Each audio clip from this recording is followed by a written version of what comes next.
ప్రభునామంన అందరికీ శుభములు, వందనమన్నాతులండి. ఈరోజు మన వాక్య ధ్యానం వచ్చేసరికి మన లైఫ్లో మనం నడిచే ప్రతి ఒక్క అడుగులోనూ మనము ఎలాగున స్థిరముగా ఉంటాము, ఎలాగున భయము లేకుండా ముందుకు వెళ్ళగలుగుతాము అన్నది దేవుని వాక్యంలో మనము చిన్న పాఠ్యాంశంగా మనం ధ్యానం చేసుకున్నాము. సామెతల గ్రంథము 3వ అధ్యాయము 21వ వచనము. నా కుమారుడా, లెస్స అయిన జ్ఞానమును వివేచనను భద్రము చేసుకొనుము. వాటిని నీ కన్నుల ఎదుట నుండి తొలగిపోనీయకుము. అవి నీకు జీవముగాను నీ మెడకు అలంకారముగాను ఉండును. అప్పుడు నీ మార్గమును నీవు సురక్షితముగా నడిచెదవు.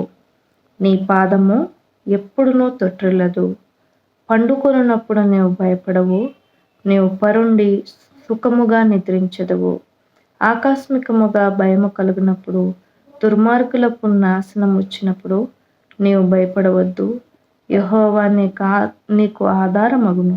నీ కాలు చిక్కుబడకుండానట్లు ఆయన నిన్ను కాపాడును. 21 నుంచి 5 వచనాలు మనము చదువుకున్నాం కదండి.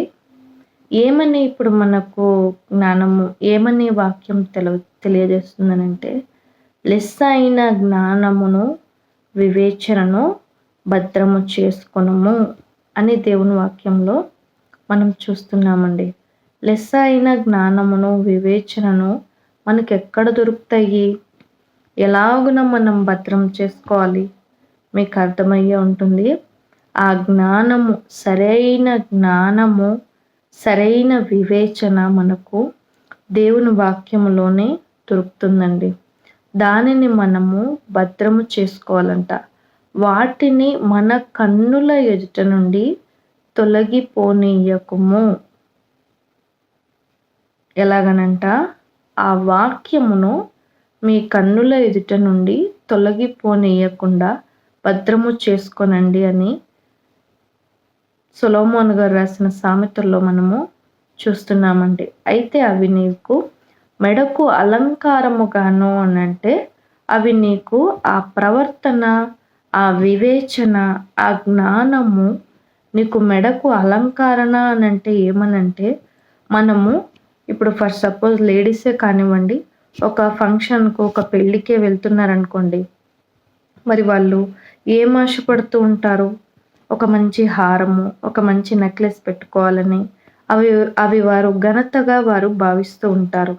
అలాగున్నే దేవుని వాక్యము మనకు మెడకు అలంకారముగా ఉండును అని చెప్పి దేవుని వాక్యం సెలవిస్తుందండి. అంటే అవి మనకు ఘనతగా మన జీవితంలో అవి రూపుదిద్దుకుని ఉంటాయి. మరి నిజమే కదండి.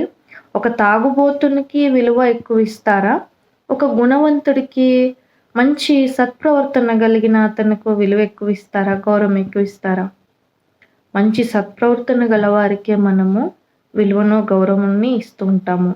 ఎంత డబ్బున్న వాడైనప్పటికీ, ఎంత పలుకుబడి ఉన్నవాడైనప్పటికీ, అతను ఒక తాగుబోతు అయితే మనము విలువగా ఎంచేవారముగా ఉండము కదండి. అలాగుననే దేవుని వాక్యం అంట, ఆయన జ్ఞానం అంట, వివేచన మనకు ఘనత తెచ్చేదిగా, అలంకారముగా ఉంటుందని ఇక్కడ మనం చూస్తున్నామండి. అప్పుడు నీవు నీ మార్గమున నీవు సురక్షితముగా నడిచెదవు. మరి దేవుని మార్గములో, దేవుని వివేచనలో, దేవుని లెస్స అయిన జ్ఞానములో మనం నడవగలిగితే మన జీవితంలో అందరి లైఫ్లో లాగా ఒడిదుడుకులు, అందరి జీవితంలో లాగా పాపము, అందరి జీవితంలో లాగా నాశనము కొని తెచ్చుకునే వారముగా ఉంటామండి. మనము నడిచినా, మన బిడ్డలు, మన కుటుంబం నడిచినా కూడా మనము దేవుని జ్ఞానంని, దేవుని వాక్యాన్ని మన కనులకు కట్టుకొని మనం నడవగలిగితే, ఆయన వివేచనను బట్టి మనం నడవగలిగితే మనము సురక్షితముగా నడుస్తామంట. మన పాదము ఎప్పుడునూ తొట్టిల్లదని దేవుని వాక్యం సెలవిస్తుందండి. నీవు పండుకొనున్నప్పుడు సురక్షితముగా సుఖముగా నిద్రించెదవు. మరి మీ లైఫ్‌లో మీకు అటువంటి అనుభవం ఉందో లేదో నాకు తెలియదు కానీ అండి, నేనైతే నా జీవితం విధానంలో ఇప్పుడు నేను చూస్తున్నదంటే, ఎంత సమస్య వస్తది, ఎదురుగా ఎంత కొండ వంటి సమస్య ఉంది, ఇవన్నీ అయితే నాకు కనబడవు కానీ అండి, నా దేవుడు తోడుగా ఉన్నాడు కనుక నాకు ఏ సమస్యకు నేను భయపడను, దేనికి నేను భయపడను అని సురక్షితముగా, సుఖముగా, సంతోషముగా, నిద్రించే వారముగా మనము ఉంటామండి. అలాగే ఆకస్మికముగా భయము కలుగునప్పుడు, దుర్మార్గులకు నాశనం వచ్చినప్పుడు నీవు భయపడవద్దు. నీకు యెహోవా ఆధారమగును. నీ కాలు చిక్కుపడకుండానట్లు ఆయన నిన్ను కాపాడును. ఏమంట? నీ కాలు చిక్కుల్లో పడకుండా ఆయన నిన్ను కాపాడతారని దేవుని వాక్యం సెలవిస్తుందండి. అలాగున్నే మేలు చేయుట నీ చేతనైనప్పుడు దాన్ని పొందదగిన వారికి చేయకుండా వెనక తీయకము. అలాగున మనకు మేలు చేసే అవకాశం ఉన్నప్పుడు మనము వెనక్కి తీయకూడదు. అంటే మనము ఇచ్చే వారముగా, మన దగ్గర అవకాశం ఉన్నంత వరకు మనము సహాయము చేసే వారముగానే దేవుని బిడలమైన మనము సహాయము చేసే వారం, చెయ్యి అందించే వారముగా ఉండాలి కానీ ఆ చెయ్యిని వెనక్కి తీసే వారముగా ఉండకూడదని దేవుని వాక్యం సెలవిస్తుందండి. కనుక మనము వాక్యాన్ని ఎలాగున దైవజనులు పోలుస్తున్నారంటే, అపరంజిని సంపాదించుట కంటే జ్ఞాన లాభమునందుట మేలు, పగడముల కంటే అది ప్రియమైనది. ఇక్కడ 14-15 వచనంలో దేవుని వాక్యం కనిపిస్తుందండి.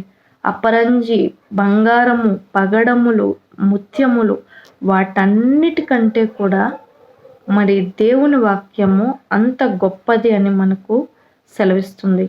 మరి దివారాత్రము మనం వాక్యము ధ్యానించినట్లయితే అతడు నీటి కాలువలో ఎరుడు నాటబడినదై ఆకు వాడక తన కాలమందు ఫలమిచ్చు చెట్టు వలె నుండును.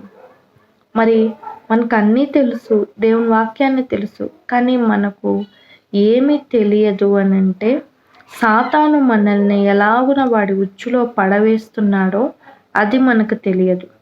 అది మనకు తెలియదు కనుక వాడి చేతుల్లో మనం పడిపోతున్నాము. మన దేవుడు మన కోసము ఇచ్చిన ఆశీర్వాదాల గంపను మనము, దీవెనల గంపను మనము దూరం చేసుకుంటున్నాము. కనుక మనం ప్రార్థించేటప్పుడు, దేవా సాతాను తంత్రములు తెలుసుకునే జ్ఞానమును, వివేకమును మాకు దయచేయి తండ్రి అని మనము ప్రార్థించే వారముగా ఉండాలి. అటువంటి ధన్యత, భాగ్యము ఆయన బిడలైన మనకందరికీ ప్రభు దయచేయును గాక. Amen. Praise the Lord. May God bless you all.